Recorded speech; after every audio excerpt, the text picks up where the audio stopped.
all these DSA people elected, and what did they accomplish for the working class? Yeah, exactly. And that's the question. That is where the crux of the whole matter lies for the working class.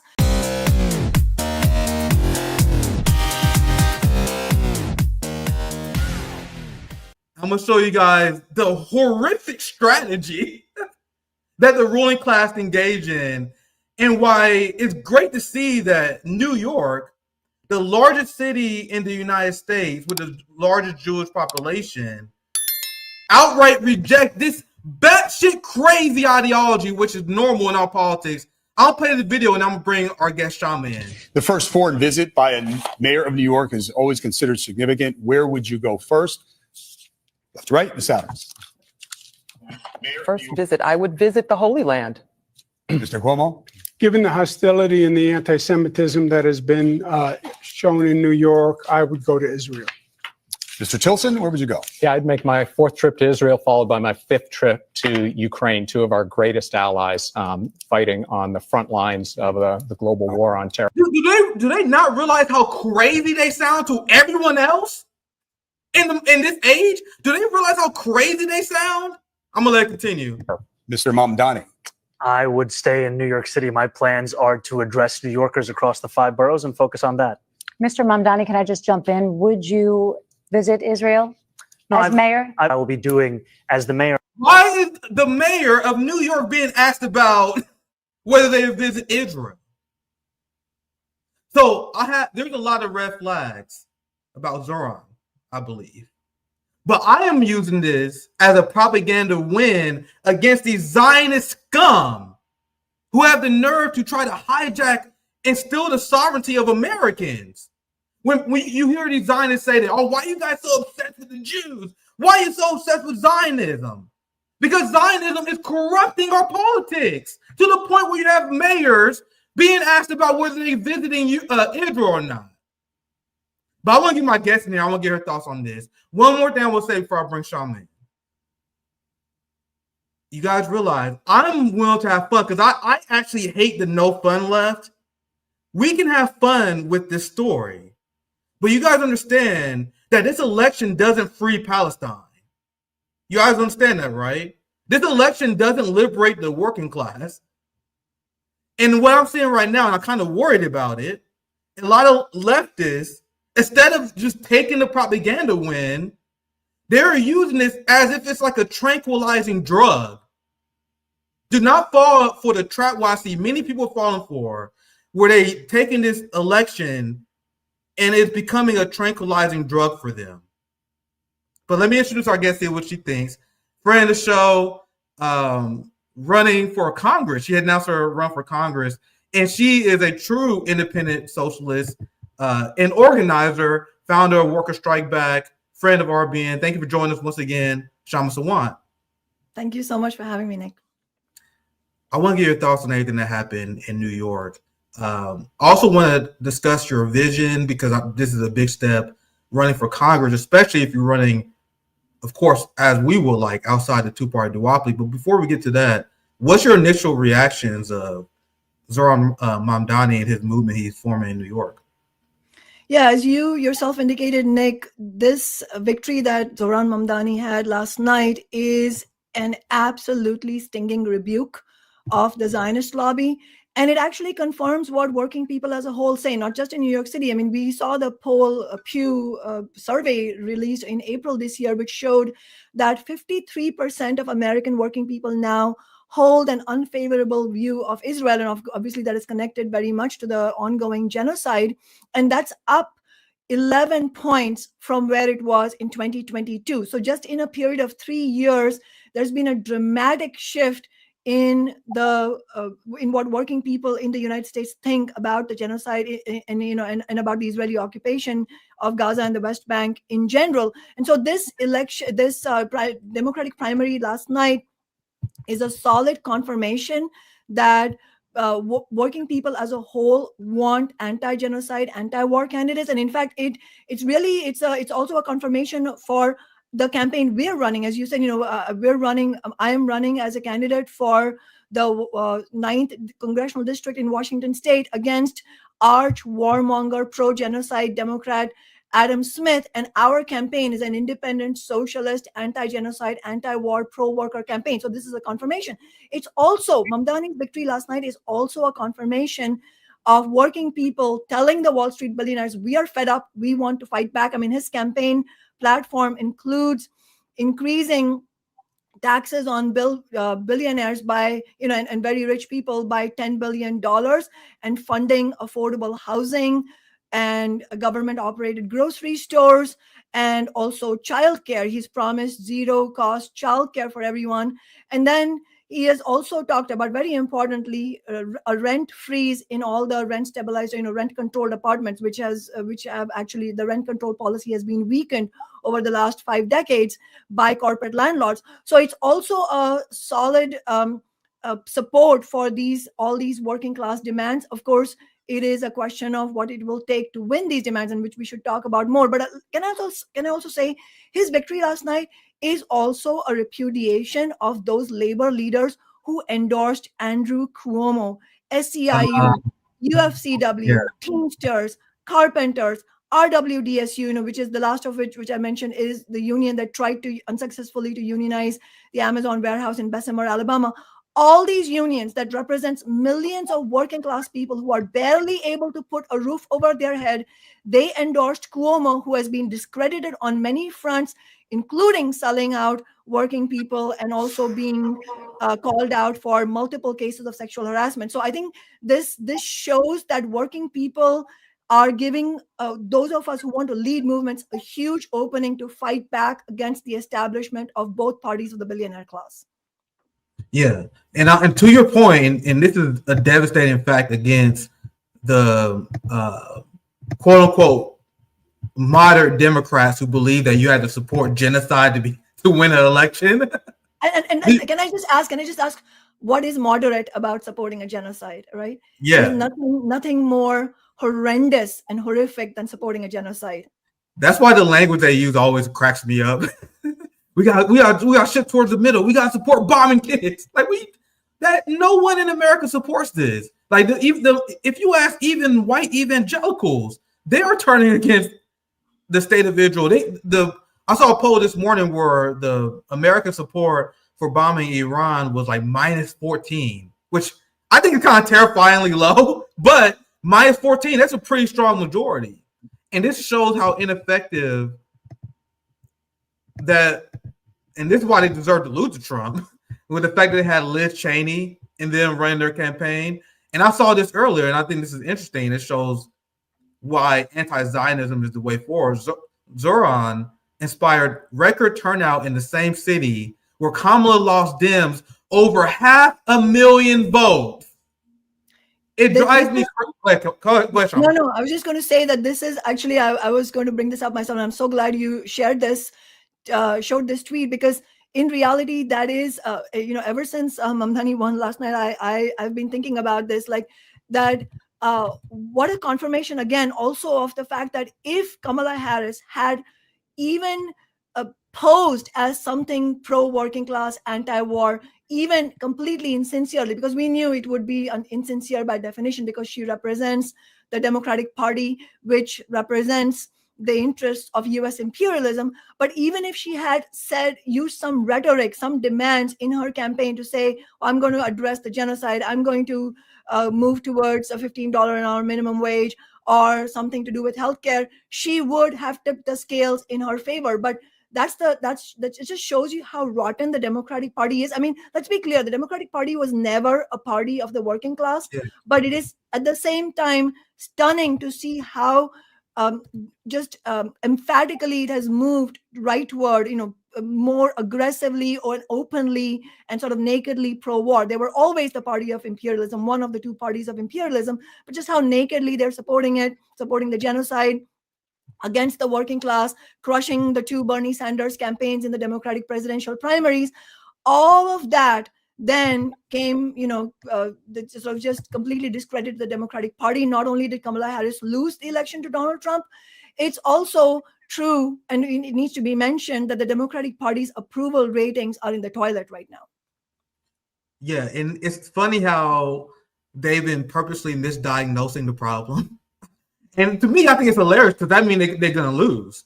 They keep saying, oh man, it's a toxic masculinity problem. We have a problem with young men.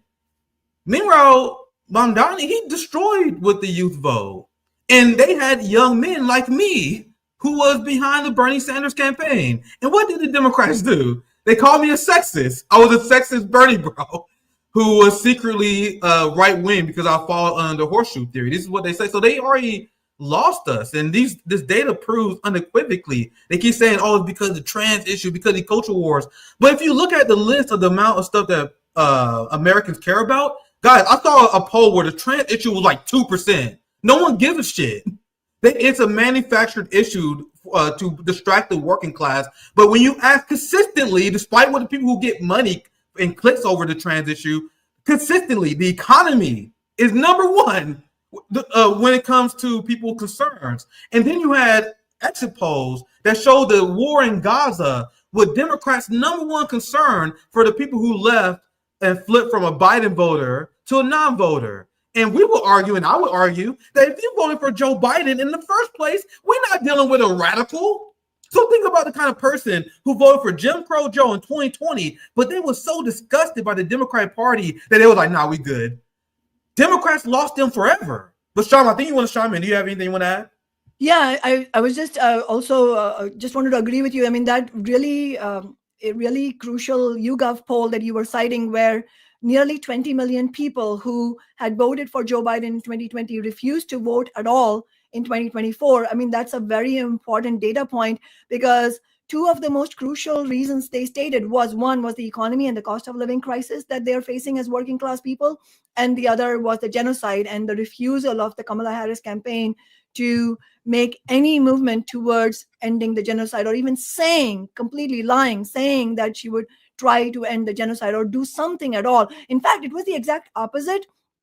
Like, I'm sure you'll remember, Kamala Harris actually said, I don't have the exact quote with me right now, but something about how Iran poses the biggest threat. So basically there were indications that, and we should assume actually that there is a very high likelihood that had she been elected, an attack on Iran would also have happened anyway. In fact, let's not also forget that Hillary Clinton in 2016 actually made a big point about how she was going to attack Iran if she was elected president. And so you can see that imperialism and war against neocolonial nations, all driven by the geopolitical and material interests of the Western capitalist class, all of that is driving the fact that both parties, Democrats and Republicans, are for war, for genocide, and also they are deeply hostile to the working class. Yeah, there you go. Kamala Harris says Iran is greatest adversary of the United States. And so I think that it really is, and ultimately I think this is the question we have to unravel, where it is, on the one hand, there is huge anger at the Democratic Party and at their policies towards working class people here in the United States and also abroad, including the genocide, including the wars perpetrated on nation after nation.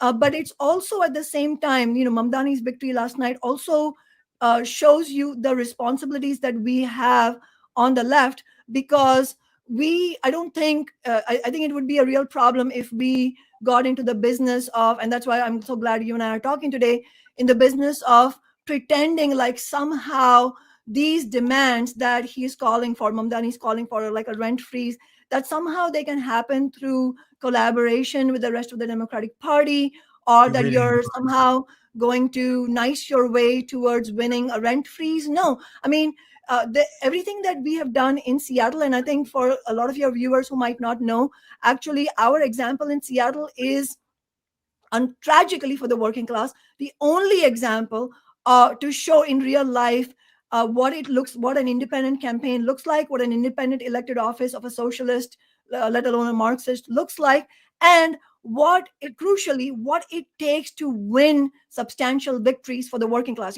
We, through my office, through my 10 years in City Hall, we won We made Seattle the first major city to win the $15 minimum wage. We also won inflation increases through that victory. And that's why Seattle's minimum wage today is $20.76, which is the highest in the nation.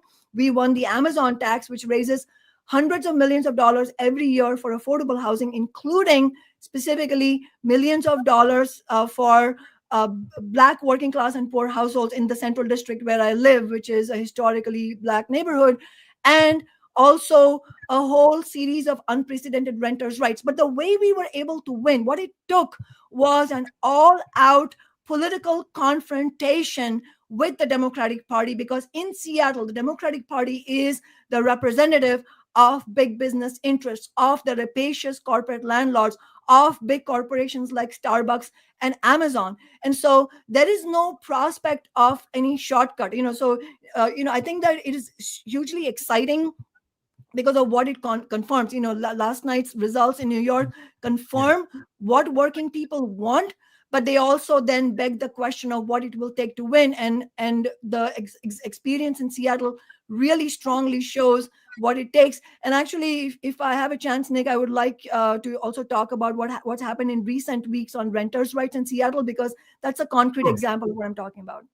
Yeah, sure. Absolutely. I would love to, I'm going to ask you about your domestic platform, and we can maybe discuss more about the rent, because there's a lot that you brought up there that I would love to cover. And I have a lot of red flags regarding Zohran. We will get to that here very soon. I think you are not going to gain victory for socialism in the working class with a smiling suit that is not accountable to any organization. What organization is Mamdani accountable to? What is the strategy to get any of these policies actually accomplished? We already seen him hedge on many issues before, and I'm gonna show you guys the receipts. I wasn't gonna start with this, but why is he taking super PAC money? Why is he taking money from George Soros in the Worker Families Party? I thought we were supposed to be against super PACs. There's already red flags there. But before I get there, I want to get, because I had to pull the receipts up because it's pretty damning to see. But right now, what I'm focused on is the propaganda victory against the Zionist regime. I'm gonna explain what I mean here very soon. But I will shortly explain to you guys. Like, it's very there are a lot of red flags around this guy. He is not, the establishment is good at tricking people, because you guys see the reaction he got from the Zionists, but he's not anti-Israel. He's a liberal Zionist who condemns Palestinian resistance. You know what I mean? I told you personally, I'm not interested in that. You know what I mean? He's a liberal Zionist. Now, he's not evil. I don't think he's evil at all. I don't think he's evil. He actually has a really great answer to the Israel question, but we already seen him waffle, and that's because he has super PACs. I thought progressives were supposed to be against super PACs, but this is what I'm enjoying. Actually, I probably should bring that up since I mentioned that. And let me, since I did mention, I guess I'll bring it. I'll go slightly out of order. It'd be weird if I go back to it. Let me show you guys this here. And then he also getting donated. He getting money from people from Peter Thiel sponsored oligarchs. And people, there's no red flag here. Look at this. You had Jane Fonda that donated to him, but that was dwarfed by Vahid Zaman. Hope I'm saying that correctly. Vahid Zaman. It was the biggest donation by far to the New Yorkers for lower cost. What's New Yorkers for lower cost, guys?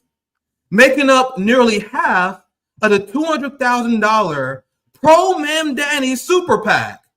Super PAC? What are we doing? What are we doing? So we're just backtracking on that? I thought that was a big deal. This dark money. So he's not accountable to any socialist organization. There's no horizontal leadership mechanism to hold him accountable. And he's funded by the Working Family Party, who we explained on this show is directly donated by George Soros. And who is Vahid Zaman here? I really hope I'm not butchering this now. I probably am. He's a Peter Thiel guy. Let me see if hopefully I got the right receipt here. Yeah, I'm pulling. Here it is. Look, this is the guy he's the biggest donor to the campaign of Zohran. It's so look, Peter Thiel doubles down on Young Brown, and Fahim Zaman is one of the people who donated to his campaign. I promise you guys, there's zero progressive media outlet that's gonna explain this to you guys, other than RBN. Is this a red flag? Shama, what's your thought? Do you have any thoughts on this at all? Yeah, I mean, I think that it would require. I mean, I know as much about Fahim Zaman as you do, because I'm looking at the same websites. But that's because he's very young and he is a Peter Thiel fellow, and so it's not like he has built a big track record yet, just out of sheer chronology of age. But what I was going to say is that it requires an enormous suspension of disbelief to think that he is anything other than a budding billionaire class representative. Because if you look at first of all, who the hell becomes a Thiel fellow, right? I mean, yeah.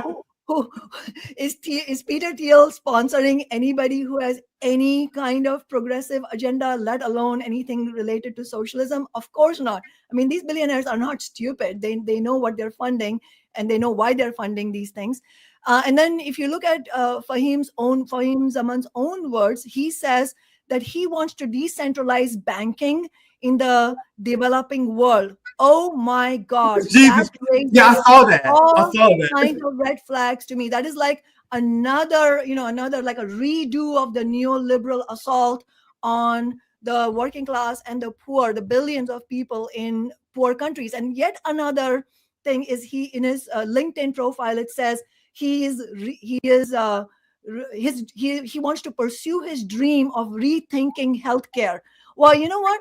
That's code for I'm your new guy. I'm in my 20s. I'm your new guy to stand up against any efforts for Medicare for all, let alone free healthcare by taxing the rich. So these are all red flags. And I think it is important that working people demand election campaigns that not only draw a very clear line in the sand between the interests of the billionaire class and the interests of the working class and oppressed people, which clearly, if you're taking $100,000 from this guy, you're not drawing that line. You're sending a signal that you're open for business. You're open for negotiations, collaboration, so-called collaboration, which in my view is class collaboration, working class collaboration with the ruling class. That never goes well for the working class. That is always code for working people getting screwed. And so we have to be we have to demand campaigns that draw a clear line in the sand between the two things. And I think that also relates to his Mamdani's demand for a rent freeze. I mean, if you look at who the most profitable and the biggest residential landlords are in New York City, it includes massive companies like Blackstone, related companies, Avalon Bay, Glenwood Management. Avalon Bay is for those of you watching from Seattle, Avalon Bay will be familiar to you because that's one of the biggest real estate companies in Seattle as well. And it's one of the companies that has been named in class action lawsuits for scamming renters, for colluding, the rental rate collusion that has been done with this something called RealPage software. And so there's a class action lawsuit against RealPage Corporation and also the landlord corporations. And so my point is that if you're calling for a rent freeze, then you are going to go up against these phenomenally powerful and dystopian interests. They're like weapons manufacturers. They're absolutely they're plunderers who exploit renters on a daily basis, and they make billions of dollars of profits based on that. What did we see in Seattle? We saw the movements that my office built. We mobilized thousands of working people, thousands of working class renters to win unheard of renter rights victories, like a 6-month notice for any rent increase, for landlords to legally be required to pay 3 months worth of rent if they end up economically evicting a tenant, meaning if they raise the rent 10% or more and you're forced to move, then the landlord has to pay you 3 months rent. So we have won unprecedented victories, but for every such victory, like I said before, we had to build political war against the billionaire class, against corporate landlords, Why? Because capitalism itself is presented as class warfare against the working class. So there's no way of escaping that class war. The only choices the working class has: should we put our faith in leaders who then keep selling us out because they are not willing to go to war against a big business? Or do we have leaders who are willing to mobilize working class people and willing to be themselves be in the crosshairs of the corporate landlords in order to win? And the reason I'm saying this is because all of this, none of this is rhetoric, none of this is ancient history. I am talking about things that happened just a few years ago, and in fact, just a few weeks ago. In 2021, there was a recall attempt by corporate landlords and by other corporations against me. They failed because we defeated them, because we correctly called it out as a right-wing recall sponsored by the billionaire class. I didn't go around talking about collaborating with them. If I had done that, that would have been the death knell of our campaign.